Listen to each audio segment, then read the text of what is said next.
ඔබ සැමට සුබ දිනයක් ප්‍රාර්ථනා කරනවා. සෞඛ්‍ය සම්පන්න නිරෝගී ජීවිතයකට පමණක් නොව ඔබගේ රූපලාවන්‍ය කටයුතු සඳහාද භාවිතා කළ හැකි. ඔබගේ නිවසේ ඉතා පහසුවෙන්ම ලබා ගන්න පුළුවන් විශේෂ කුළුබඩුවක්. එනම් ස්පයිස් එකක් ගැන ඔබ නොදන්නා කරුණු රාශියක් පිළිබඳව අද වීඩියෝ එක තුලින් කතා කරන්න බලාපොරොත්තු වෙනවා. ඉතින් ඒ සෑම දෙයක් ගැනම විද්‍යානුකූල හේතුද සමග දැන ගැනීමට මෙම වීඩියෝ එකේ අවසානයේ දක්වාම රැඳී සිටින්න.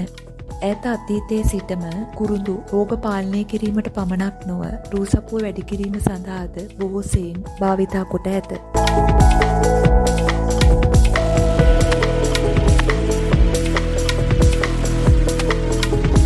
කුරුඳුවල අඩංගු බැක්ටීරියා, වෛරස් සහ ෆංගස් විරෝධී ගුණ අපගේ සිරුරේ ආසාදනයන්ට එරෙහිව සටන් කර ප්‍රතිශක්තිකරණය වැඩි කරන්න හේතු වෙනවා. කුරුඳු යෙදූ උණුසුම් තේ කෝප්පයක් පානය කිරීම මගින් උගුරේ ආසාදන සහ සෙම් ප්‍රතිශ්‍යාව පාලනය කිරීමට හැකියි.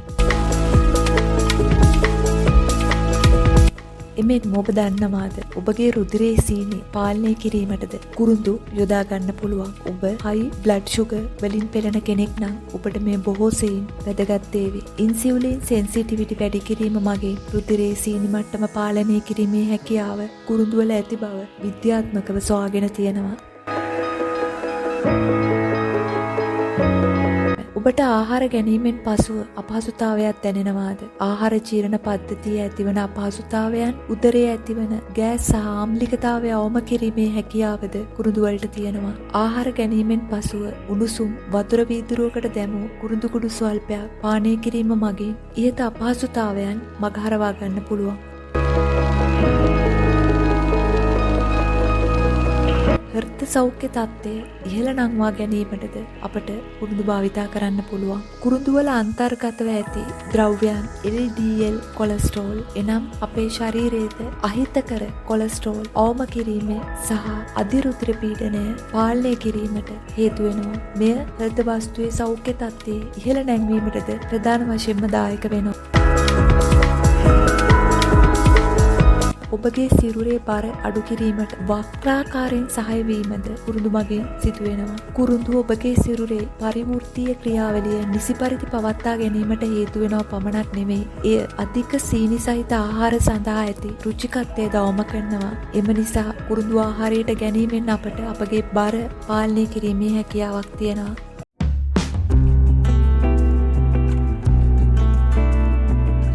ඈත අතීතයේ සිටම කුරුඳු සහ රූපලාවන්‍ය අතර ඉතා සමීප සම්බන්ධතාවයක් පැවතුණා. කුරුඳු කුඩු තේ හැන්දක් පමණ මීපැණි සමග මිශ්‍ර කරලා සකසා ගන්නා ලද පේස්ට් එක ෆේස් මාස්ක් එකක් ලෙස අපිට පාවිච්චි කරන්න පුළුවන්. මේ බැක්ටීරියා සමග සටන් කරලා කුරුලෑ ආසාදන අවම කළ ඔබගේ සිරුර පැහැපත් කරන්න හේතු වෙනවා.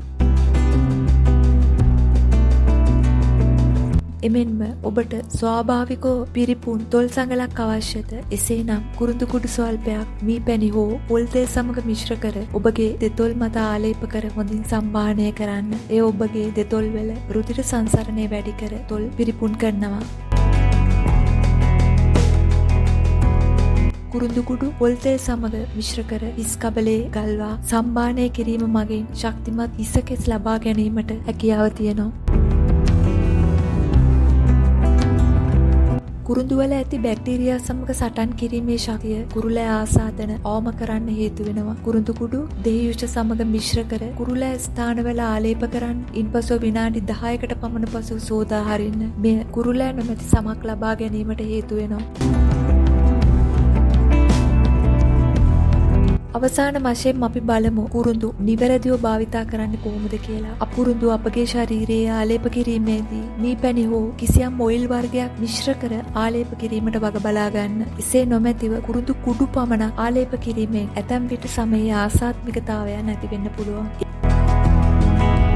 ඒ වගේම කුරුඳු ප්‍රමාණයට වඩා ගැනීමද සෞඛ්‍යයට එතරම් හිතකර වෙන්නේ නැහැ. දෛනිකව ඉරේ හැන්දකට වඩා කුරුඳු භාවිතයෙන් ආමාශයේ සෞඛ්‍යයට අහිතකර ලෙස බලපෑම් කරන්න පුළුවන්. එමෙන්ම කුරුඳු ශරීරයට ආලේප කිරීමේදී පැච් ටෙස්ට් එක කිරීමෙන් පසුව භාවිතා කරන්නද වග බලා ගන්න. ඔබට ශරීර සෞඛ්‍ය වර්ධනය කිරීමට පැහැපත් සමක් ලබා ගැනීමට පමණක් නොව හිසකෙස් වර්ධනය කර ගැනීමට අවශ්‍ය නම් ඒ සඳහා ස්වාභාවිකවම යොදා ගන්න පුළුවන් හොඳම අමුද්‍රව්‍යයක් තමයි කුරුඳු කියන්නේ. ඉතින් ඉහත දක්වලා තියෙන විවිධ ක්‍රම අතරින් ඔබට වඩා සාර්ථක ප්‍රතිඵල දුන් ක්‍රමය කුමක්ද යන්න පිළිබඳ කමෙන්ට් එකක් දමන්න අමතක කරන්න එපා. ඒ වගේම අපගේ YouTube නාලිකාව subscribe කරන්නද අමතක කරන්න එපා. නැවතත් මෙවන් වැඩසටහනකින් හම්බවනතුරු ඔබ සැමට නිරෝගීමත් දිවියක් ප්‍රාර්ථනා කරමි.